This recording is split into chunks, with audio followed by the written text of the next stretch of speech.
Ok, entonces muchas gracias por estar acá junto con usted. Voy a abrir compartir ya la presentación un rato. A ver, ¿está bien? ¿Quiere ver todos? Sí, perfecto. A ver, déjame ver cómo hago para trabajar junto con para leer el texto. Entonces, se ve, se puede ver nosotros ven solo la presentación o ven se ve perfecta la presentación. Sí.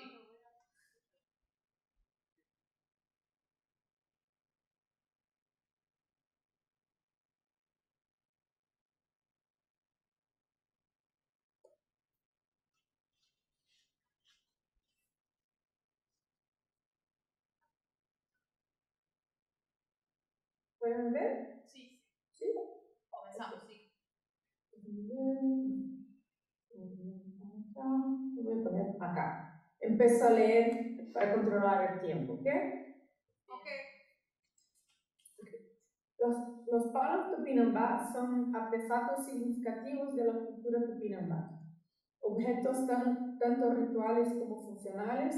Se sabe que algunos palos tupinambá se conservan en museos de Europa. No hay constancia de ninguno de ellos en colecciones brasileñas. Para el pueblo tupinambá, conocer y tener acceso a los palos es fundamental para su memoria, una forma de reconectar con su memoria y su historia. Por eso, como parte del proyecto internacional de 4 años Decadencia sin luto, futuras prácticas de reflexión sobre el patrimonio, la artista y antropóloga Glyceria Tupinambá y nosotros estamos desarrollando un proyecto experimental que pone en primer plano la epistemología y la ontología Tupinambá. El objetivo del proyecto es crear las condiciones para que los Tupinambá rememoren colectivamente conocimientos y técnicas que fueron dormidos por el proceso de colonización, conocimientos que existen y resisten y que se conectan para constituir una cosmotécnica, término del filósofo hongkonés Yuki Hui, que aborda las profundas relaciones de la técnica y de la ética, el orden cósmico y los efectos de las acciones entre los seres. Para apoyar a Glyceria Tupinambá y a su comunidad en la tarea de encontrar y conocer los palos de su pueblo, convocóse a un grupo internacional de investigadores. Glyceria Tupinambá, Jessica Tupinambá, Brigitte Thierry, Mariana Françoso, Pascal de Robert, Renata Belén yo, para localizar, identificar y acceder a los palos Tupinambá en los museos europeos. La investigadora pretende combinar la investigación cosmológica, histórica, iconográfica y estilística de los objetos con la observación mediante el análisis técnico y la ciencia del patrimonio, teniendo como herramienta central los medios audiovisuales. Glyceria Tupinambá tuvo la oportunidad de observar 2 palos Tupinambá durante sus visitas al Museo de Leiden y a la Biblioteca Saint-Geneviève de París. A través de la observación, la investigadora se topó con posibles huellas de revestimientos, grafismos e incisiones. Conectando la memoria ancestral, la observación minuciosa y la investigación en fuentes como el relato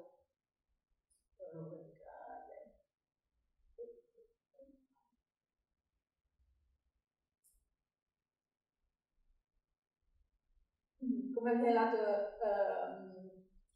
relato de Hans Staden, La verdadera historia, un encuentro canibal en cautiverio en Brasil. Glyceria Tupinambá planteó la hipótesis de que los palos Tupinambá estuvieron en su día recubiertos de grafismos y pinturas.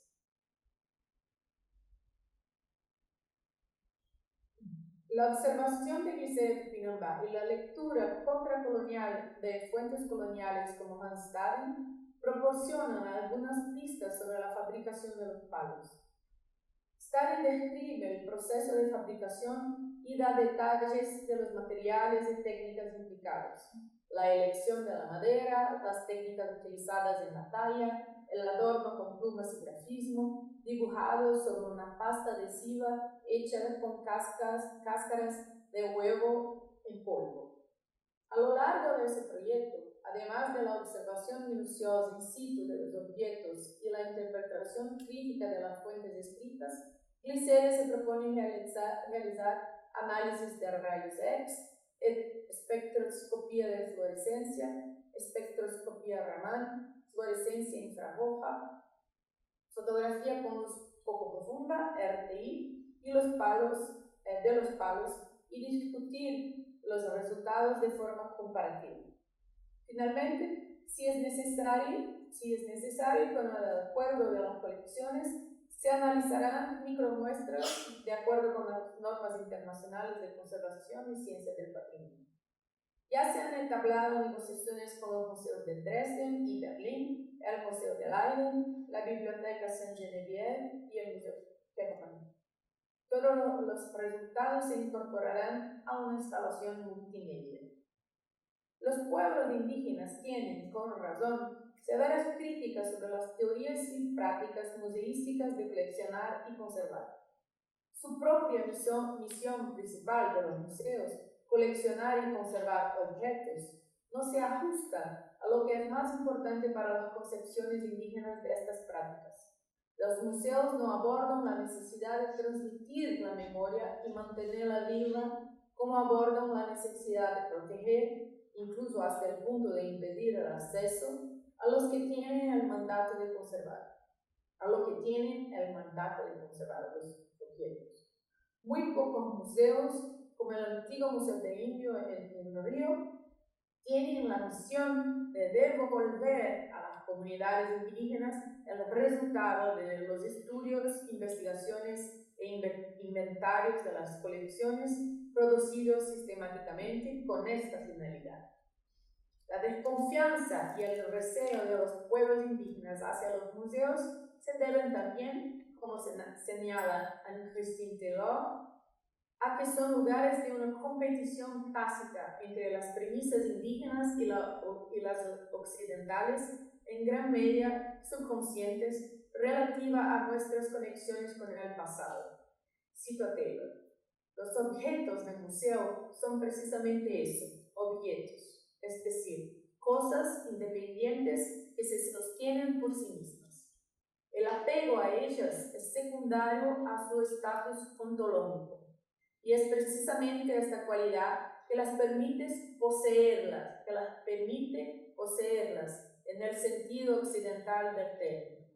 Lo contrario ocurre con los artefactos indígenas fabricados por el hombre. Esos están intrínsecamente apegados y surgen como tales, como entidades esencialmente relacionadas. Y el centro del interés indígena en ellos radica en los apegos que llevaron incorporados. Pero estos artefactos dejan de tener sentido para ellos una vez despojados de sus relaciones por su transformación en objetos en el sentido occidental. Además, existe un desajuste entre la forma que tienen los museos de ordenar los objetos y su variación, casi siempre en términos de función y estilo, y las ideas indígenas sobre lo que constituye un conjunto y su variación interna. A los indígenas les interesan mucho ciertos tipos de colecciones. Por ejemplo, los tesoros de los clanes, los emblemas, los ornamentos, los derechos de autor, de los diseños, etc. Así como la variación, en particular la variación cromática o diminuta, por ejemplo, en la pintura corporal, los tejidos, la cerámica y los diseños de cestería. Sin embargo, estas formas de concebir los conjuntos y la variación rara vez se ponen de relieve o incluso se exhiben en los museos. Otro factor probablemente importante, del relativo desinterés de los amazónicos por el contexto museístico tiene que ver con la ceguera de los museos ante la cuestión de la multimodalidad y la coindexación. Por eso quizás los medios audiovisuales hayan sido la elección mediática de los pueblos indígenas como dispositivo de preservación. Citando de nuevo a Taylor, ellos ofrecen la posibilidad de hacer presente dentro de una pantalla encuadrada la referencia narrativa a dominios que quedan fuera de la pantalla. En otras palabras, de incrustar en una imagen la referencia a planos que no son simultáneamente visibles. Esta técnica es una dimensión fundamental de la acción ritual tradicional y su uso fílmico se convierte así en un medio muy eficaz para activar y preservar la memoria de la representación ritual. En la misma línea, la multimodalidad sensorial constitutiva de las prácticas rituales amazónicas, el hecho de que la actuación de la tradición implique siempre el juego polifónico de registros visuales, auditivos, coreográficos y eventualmente táctiles, no se asimila adecuadamente en las exposiciones museográficas. En el mejor de los casos se obtienen películas o incluso a veces representaciones en vivo, pero no se dan pistas sobre cómo funciona realmente la multimodalidad y qué está en juego en ella. Lo que intentamos con ese proyecto es invertir esas premisas y partir de lo que una comunidad indígena quiere hacer con los museos y las técnicas occidentales, no al revés. Así, por ejemplo, los análisis técnicos permitirán ampliar la comprensión de los palos Tupinambá. Pero el objetivo principal es de volver a conectar a los Tupinambá con su producción y su significado a través de la información sobre cómo se hicieron las piezas obtenidas en esos procesos.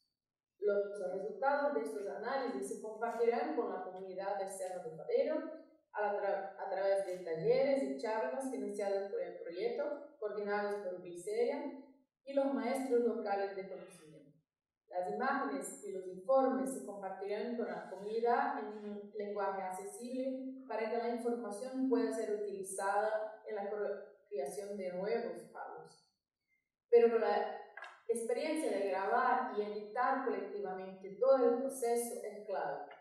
El audiovisual permite que se registre el agenciamiento de los objetos, sus usos en la vida cotidiana y en el ritual, sus procesos de transmisión de madera a arma, de arma a agente de memoria.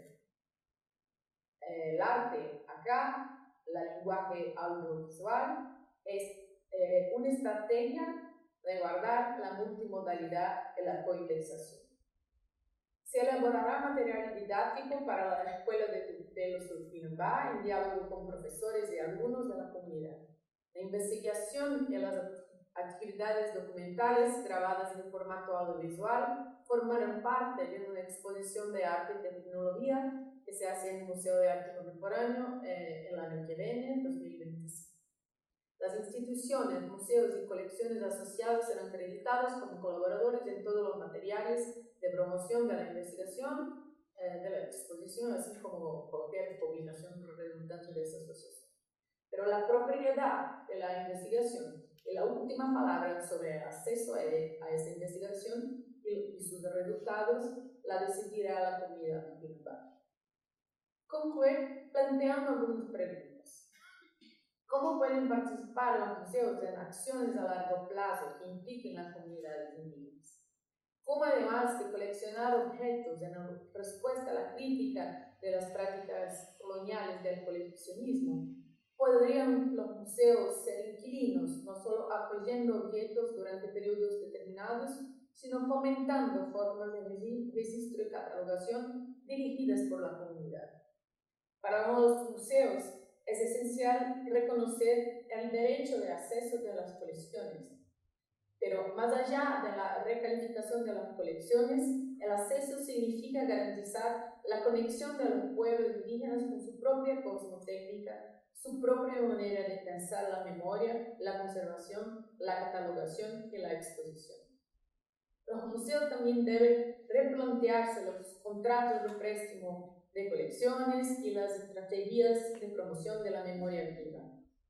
Pero para ello también deberíamos preguntarnos cuántos conservadores indígenas están empleados de forma permanente en los museos en que trabajamos, cuántos ocupan puestos de dirección y de toma de decisiones. ¿Cuántos investigadores, antropólogos, historiadores, conservadores, archiveros, bibliotecarios, educadores indígenas, afrodiaspóricos y no blancos participan de los proyectos desarrollados en esos espacios? Reflexionar sobre la presencia indígena en los museos es construir con la presencia indígena. Coleccionar y exhibir su patrimonio significa reflexionar sobre los procesos, trayectorias y retos que representan. Significa actuar en red, desde la distribución de recursos en agendas construidas colectivamente. Significa también establecer comunicación y gestión interinstitucional, significa hacer alianzas de política cultural. En Descolonizar el museo, un programa de desorden absoluto, François Vergel cuestiona la posibilidad de descolonizar el museo mundial, universal. Afirma que los museos son campos de batalla.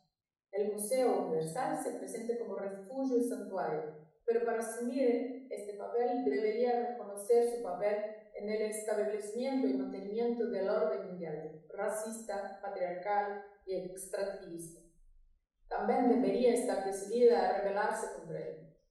Vergés no presenta la descolonización como un argumento retórico o un eslogan de moda, sino como un proceso que requiere un compromiso con el cambio estructural. No basta, dice ella, no basta con exponer obras coloniales para diversificar lo que juega paredes, ni con hablar de preservación y conservación en el permanente estado de guerra que se libre con los construidos con los pueblos subalternos e indígenas. Tenemos que plantearnos la cuestión de cómo podría ser un postmuseo, es decir, un lugar de exposición, transmisión, que asuman los análisis críticos de todas las manifestaciones culturales. Pero pensar en el postmuseo es pensar en un museo que no se alinee con las normas de conservación que el Occidente ha logrado desarrollar gracias a su riqueza.